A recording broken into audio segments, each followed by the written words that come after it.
All right, I'm with Yukon Metals. We got a team here today. The CEO, Rory Quinn, and Chief Geologist, Rory. I'm interested to hear an update about YMC. That's the symbol on the CSE. You put out news on Birch on Wednesday morning, IP survey. What can you tell us about Birch? Robert, thanks for having me. So Birch is an asset that we've really put out news on two assets to start this year, right? And so we really got going in June. And Birch is a copper gold asset to the west of the Yukon. Star River has turned out really to be a precious metals asset, gold, silver, to more to the east. Birch, we've identified it was initially seen as a gold, the perspective for gold. There was a large gold and soil anomaly. And we've since considered it, and we were interpreting it to be have porphyry potential and certainly mineralized skarn potential. So what we put out the other day is geophysics results, and so on top of earlier news that we already put out. So to remind your viewers and your subscribers, we developed a 1,400-meter long gold and copper in soil anomaly at Birch. So that was up to 0.24% copper in soils and 0.99 gram per ton in soils across 1,400 meters. And so almost a gram per ton gold in soils, just darn near mineable, right? And in some areas of the world. And then to support that, we did through prospecting. There's limited outcrop there, but we had rocks that were grading multiple rocks of 2.4% copper and up to 14.1 gram per ton gold. So that's the surface level. So I think we managed to demonstrate scale and grade there, potential for scale and grade. And now what we're seeing is we've got the potential now through IP and the geophysics works we've done, induced polarization, is to look at it from a third dimension now and see that potential scale underneath the ground. And so that's what we're seeing is subsurface indications of that there's potential for substantial mineralization there. Okay, yeah. So the soil anomalies and the rock chip samples at Birch were pretty encouraging and definitely characteristic of a skarn porphyry type system. So let's dig in a little more on Birch. And either of you could take this question. Um, you know, it's a skarn system. I guess at surface is what you're seeing. What does the IP show you about the subsurface? And are you getting any vectors towards the porphyry source at Birch? Yeah, so we did 8 IP lines last fall over the eastern portion of the soil anomaly. And most of the lines were quite shallow, so we really got a lot of information on the geology, the lithology, and a little bit of structure subsurface, because the area at Birch that we're prospecting in, it's not glaciated, but there isn't a lot of in situ outcrop. Most of the surface is covered in frost heave boulders, so we don't really have that structural information that we want for drilling. So the IP survey has been super helpful in helping us tie together our surface mapping with what we think could be potentially structures at depth. So that's going to be helping us target that skarn in that soil anomaly effectively, which we need. So we need that third dimension to help put in the drill holes in that area, but it's a little bit too shallow to tell what's beneath it and what's driving that fluid flow into that skarned area. So that could be something for future consideration to do some deeper lines as well. But once we start drilling, we'll also get a lot of information on how the structure looks and what's driving the fluid flow in that area. So for 2025 at Birch, the drill program, I mean, you're going to use a core drilling, I assume, and test some of these skarn targets, test some of these stronger soil anomalies. Roughly how deep do you think some of these holes might be at Birch? I think Birch is one of the projects where we push a little bit deeper. So we're thinking probably about 350 meters, depending on what we see on the ground. But yeah, that should be good to intersect one or multiple skarn horizons, as well as see if we have an underlying intersection with an intrusive in that area, which we do think we have because we're seeing a lot of surface dikes coming up as well. So yeah, about 350 meters is our target there. So yeah, this is a pretty interesting skarn or porphyry skarn target. It's pretty early stage, so it's pretty Mhm. exciting. I mean, there's the potential for a new discovery here. We'll see, of course. I know that you've expanded the property package at Birch in 2024. Can you tell us about that? Yeah, so some of the expansion, especially to the east and west, is what we think we have an extension of the current soil anomaly. There is an old historic occurrence out to the east, the Bill Zone as well, where they had some really nice surface samples, but no follow-up work. So that was something done in the 80s.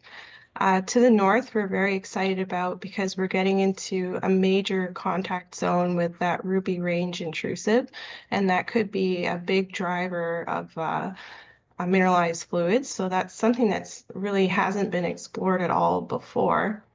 The area that Birch is sitting in, the Ruby Range, is generally very underexplored on its own, just because of access issues. So a lot of ground to cover for us, but we're very excited about it.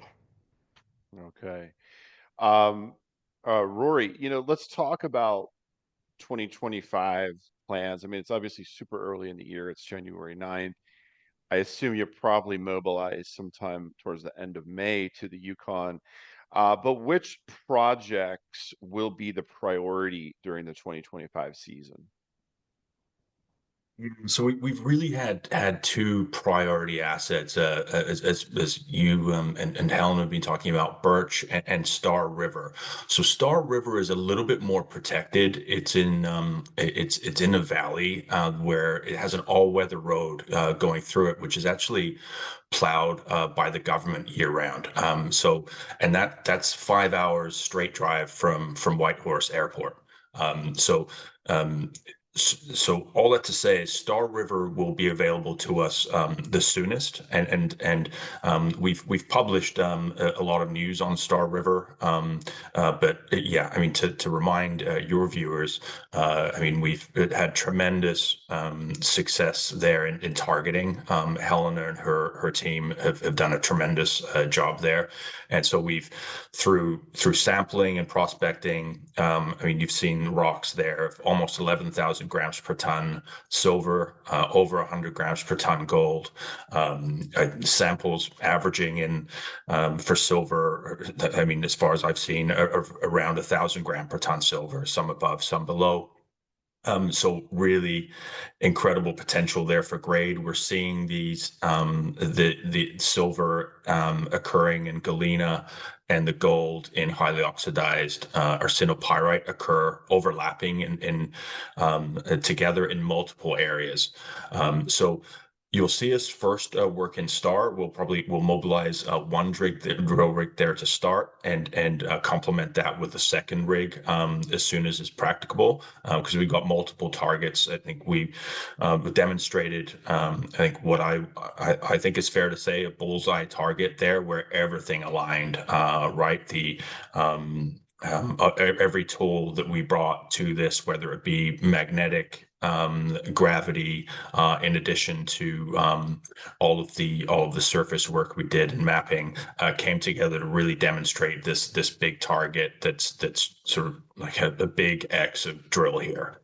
So that will be the first place we go. Birch is a little bit more exposed, and it is helicopter access. So whereas we can bring in a rig on a skid at Star River, at Birch, we'll be flying in a rig there. We'll be building substantial camps at both Star and Birch. So in May we'll be building a camp at Star, where that will be sort of the key camp we have on the eastern side of the Yukon, where we'll work to explore and do work on projects on the eastern side of the Yukon. And then at Birch, when we get that up and running, we'll be working to build that in May as well. We'll use Birch as sort of our headquarters in the western side of the Yukon, to access other assets like AZ, which we'll be talking about with the market in the coming weeks. AZ is another porphyry skarn prospect, right? Yeah, and AZ is a really early stage. So yeah, we've done a 1 week program last year, and there's a couple of old mineral occurrences, but very, very little work has been done over there historically. The rocks that you had at Beaver Creek from Star River, Rory, were very impressive. I mean, you touch these, I guess it's silver, lead, zinc bearing rocks, and the weight, the girth, the density is really impressive. Can you tell us a little bit about what the interpretation is at Star River? Yeah, so we're thinking Star is a carbonate replacement style system. So it has a little bit of similarity to the neighboring Quetzal mine in that Quetzal, they were mining oxidized mantos for gold, but you do also get associated polymetallic veins in that kind of a system. So that's where we're seeing the silver, lead, zinc veining come up. So the silver usually comes up a bit lower temperature fluids, but coming along of more distal fracture systems as well. So we have a bit of a mix of both. In the southern half of Star River, the rocks there are really similar to Quetzal mine, so all the carbonate rocks. And that's what made it so great for us doing that electromagnetic survey out there, because with the carbonate rocks, we don't have interference from schists or other really conductive rock types. So it really helped to highlight zones that we think are associated with mineralization.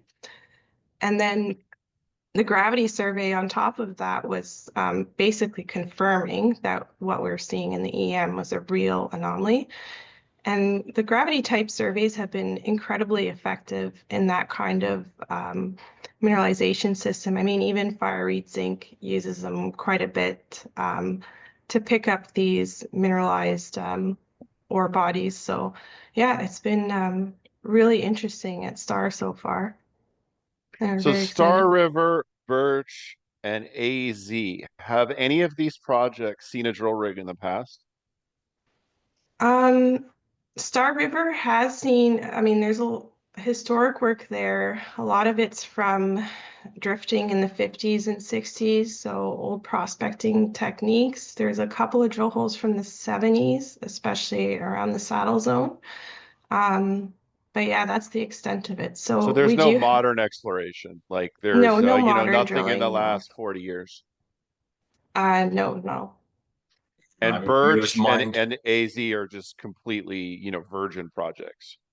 Yeah, Birch, yeah, it's pretty early stage. They did do a 50 to 100 meter RAB drill out there in the last campaign of exploration out to the west. But yeah, there's been no diamond drilling.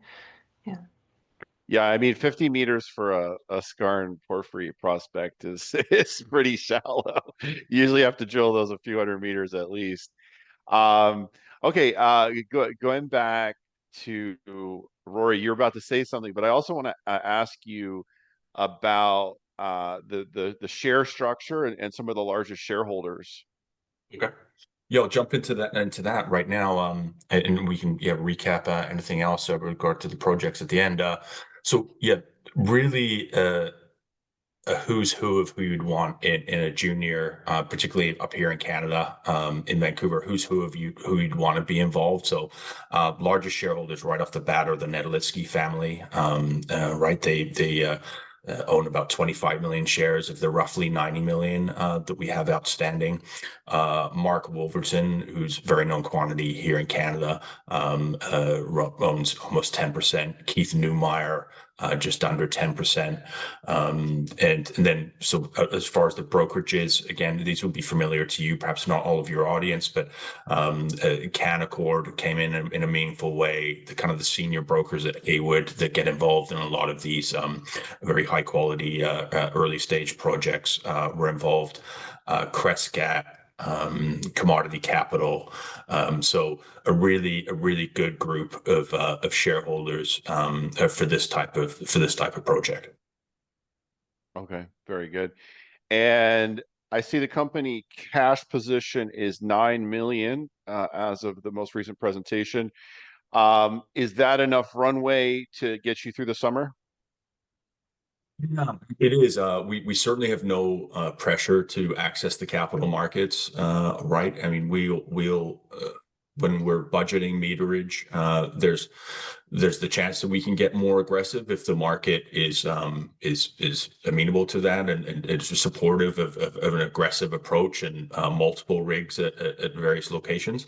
But I think early on, with starting out with a drill rig at Star River and then bringing in a second there and then another at Birch that can mobilize between Birch and AZ, I think will be a good start. And we'll Helena and her team are working on budgeting that now through January.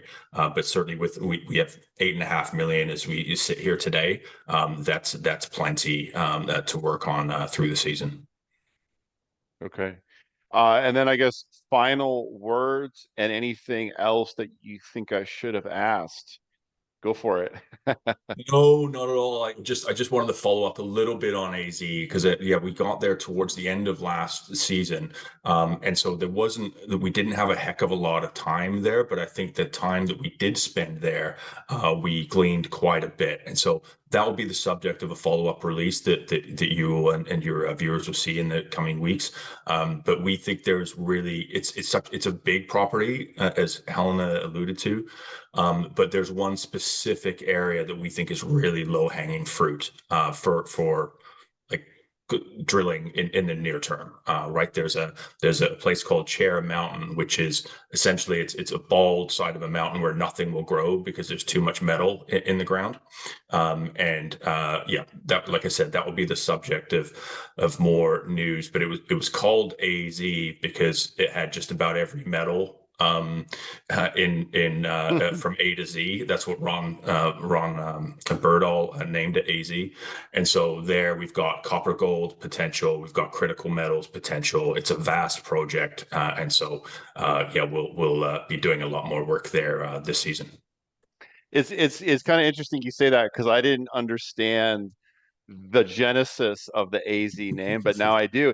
And I recall the first time I looked at the company's project portfolio, it was AZ that stuck out to me first, and then Star River, and then Birch, and going down the list. But it was that one that really stuck out to me. So it's kind of interesting to hear you say that about that high priority target where the plants can't grow because there's too much, I guess, copper just covering, and not enough topsoil. That's good because you can see the rocks.